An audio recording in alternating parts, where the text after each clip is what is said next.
Iron Seagull! Whoa! Hey folks, how's it going? This is Iron Seagull here, back with another update overview for The Sims 4. This one is for December 2020, which is the highly anticipated, long overdue update that gives us over 100 new skin tones and more customization options for those skin tones, as well as makeup.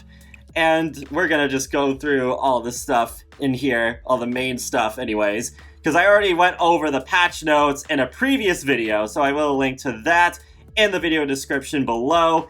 And we're gonna go over the main menu first because, surprise, that was also changed. And actually this whole update was supposed to come out a day later, but we were surprised with it on December 7th instead.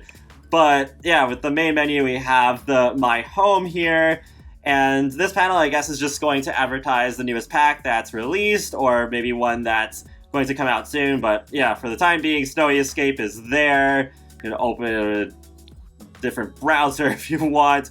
Then there's Spark Challenges, and you can go directly to the Sparked portion of the gallery. And there's also Explore the Gallery, which appears here after you've reopened your game like once or twice after installing the update.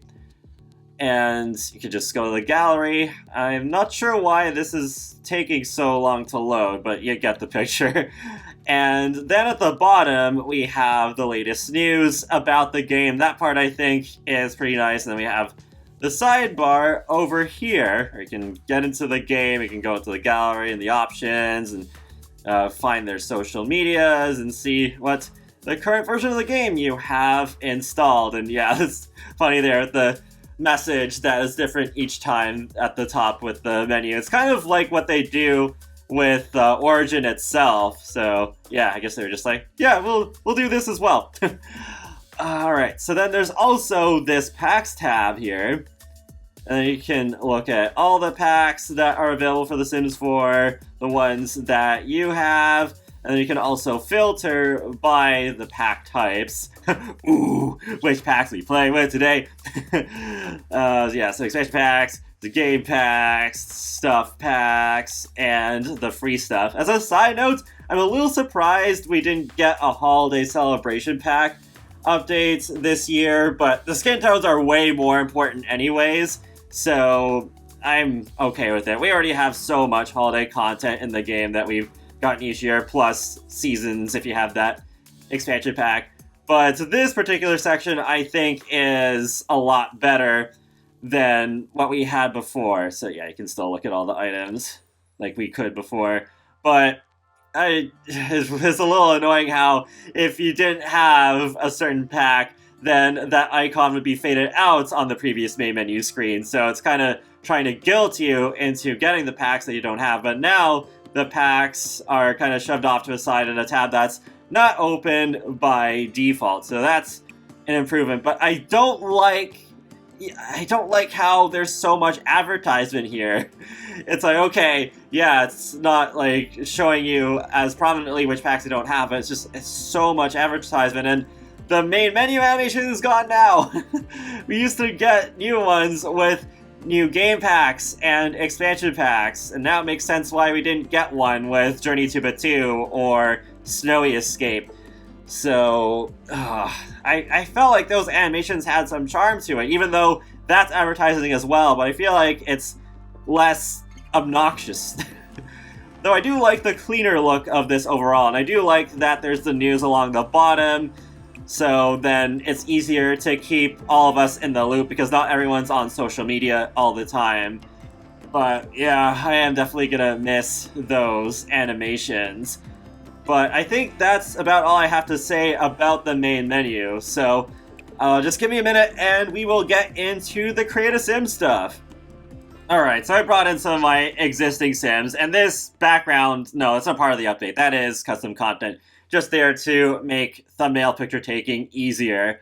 But this is one of the hairstyles that was updated. It only looks better now. The fade and the texture on the top, it looks more like some of the hairstyles that we got with packs, so that's good. I'll show it in some different colors here. And the other hairstyle that got updated actually has 2 versions now, and it's for the children. So let's go over to Kane here. And yeah, so there's the baby hair option. And then if we scroll up to the top here, there it is. There's without baby hairs. So it's good that we have the options. I remember how this looked before, where this was more like in straight lines, but there's curves to it now. And I think overall, yeah, it does look better than the previous version. And then we'll go over to Ayana, and we'll go over the skin tones. The face. So now we have well over 100 skin tones. It sucks that we had to yell so loudly to get this, but wow, so many skin tones now, where they are categorized under warm, neutral, cool, and miscellaneous, where miscellaneous is more like unnaturals and occult-related skin tones. So there's also the filters up here if you just want to look at the warm ones, or neutral, or cool, or miscellaneous. And there's also the option to, when you click on a skin tone, customize the color with this brightness slider. So I'll just adjust this a little bit so you can kind of see it more gradually. So I think there has to be well over like thousands of different options when you consider this slider coupled with all the skin tones that we have now. And if you want, you can click on this plus sign to save the current skin tone, so you can use it again later if you want to use it like on another sim. But there's also, to indicate that this is a custom skin tone, there's a little white tab on the upper right corner. But if you don't want it anymore, you can also delete it. And yep, we are sure we want to delete the custom skin tone. And well, we can just click on a range of different ones just so you get the general idea of what it's like now with the customization that we just got. And actually, I will go back over to Duncan in a second here, because I do have him on a skin tone where you can still see there is an issue that needs to be solved. Oh, and also, we'll click on this red skin tone here just so you can see what it's like with an unnatural skin as well. So you can make the red a bit darker, or if you want, you can make it brighter. It's not really a huge change with the unnatural skin tones as I would like, but of course it is an improvement over just having the one red.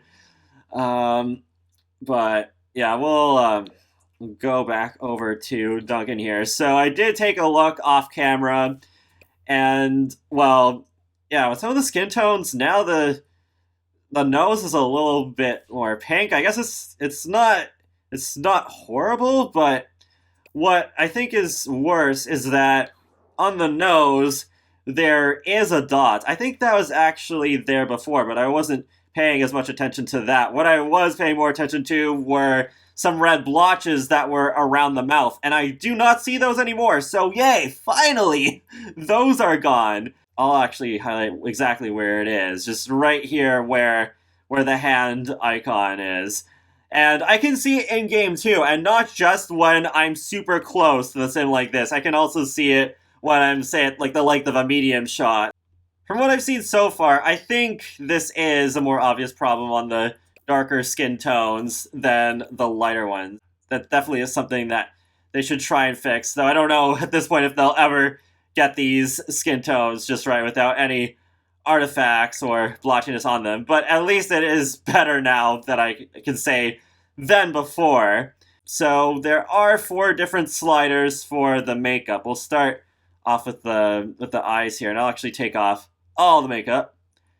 We can start off with, I think, yeah, this one has all of them, because there are some makeup that don't have the saturation option, because I saw in the patch notes that they said that they're still working on some things, but yeah, it's not completely done yet, I guess, but we'll go to this one and this one. So we have hue, opacity, saturation, and brightness, and we do have the same save and delete options. So we'll change the hue here.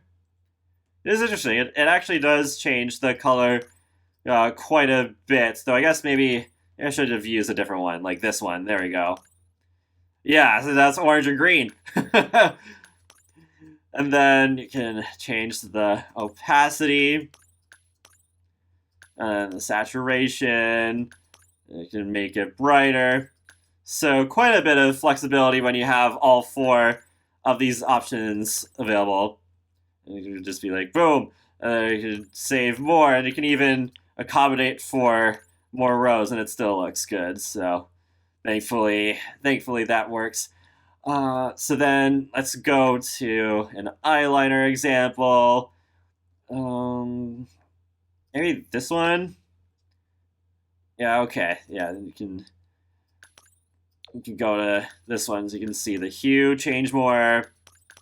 Then if we go to this, you can also still change the opacity. And there's the brightness. And then we can go to the cheeks. So I feel like they need to improve the blush still. And with the blush, we only have the opacity option available.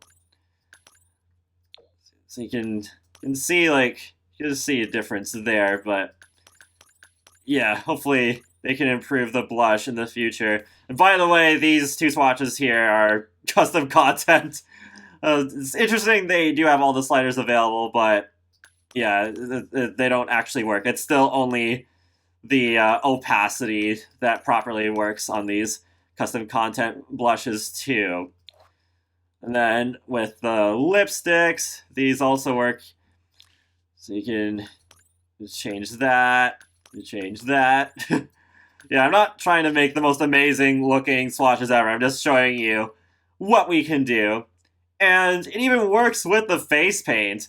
So if we use, say, this Discovery University one, the Bright Chester one, you can change the hue, and it's like, whoa! Oh, man. Yeah. That is quite different there for sure. And then you can do like the opacity, and the different saturation, and the brightness. Oh my god. But yeah, that's a thing that you can do if you want to. I think, yeah, it looks like this even works with the Star Wars ones. Okay. There is one issue that I would like to bring up, and I think this one has been around since the game first released. But if you have 2 parents, and one has a very dark skin tone and one has a very light skin tone, then their child will tend to have a paler skin tone most of the time, which I don't find realistic. I mean, sure, it is possible, but it shouldn't happen as often as it does. We're just gonna randomize a bunch, and you'll see what I mean here. So there are some where they're kind of like, yeah, a little bit dark, but then most of the time, paler skin tones will come up. And I feel like even the ones that are darker out of the ones that we get, there still should be some darker combinations that come up. I mean, as an example, I'm mixed myself. My dad is German and my mom is Sri Lankan. So I am a bit lighter than my mom, but definitely a lot darker than my dad. Ooh. So there should be a mix, and it shouldn't just be like copying and pasting the skin tone from one of the parents. But yeah, there's a mixture, it looks like, but it's just not really as realistic as I think it should be with The Sims 4. So I thought I'd point that out. Hopefully they can update that in the future, especially considering now that we do have way more skin tones in the game. But that's pretty much it, I think, for the update. So it's not my overall opinions. I think this update is pretty good. I really was not expecting much with this sort of update before they announced what they were going to do exactly with going like over 100 skin tones. I'm really glad they didn't just do something like, oh, here's 10 skin tones and here's your diversity. No, they did a lot more, and they actually brought in some game changers as consultants, which I will link to their channels as well. Definitely recommend following their content too if you're not already. And yeah, that is another really good aspect I forgot to mention earlier, getting the community involved. I hope they could even do this with other features in the future. Because, yeah, it definitely was important to do this with skin tones first. I mean, like, if you've watched my channel for almost any amount of time, you know I'm very passionate about cars, so if they were doing a Cars update, then they could consult some game changers, including myself. That would be cool. So, yeah, I think that'd be really great if they could get their community involved more with like, more major updates. The main menu could be better, too, but definitely not the most important aspect of this game update. But feel free to let me know what you think in the comment section below, and be sure to subscribe if you want to keep up with my latest gaming content, including simulation games and more. So I will talk to you all later, and have a great day. Thanks for watching!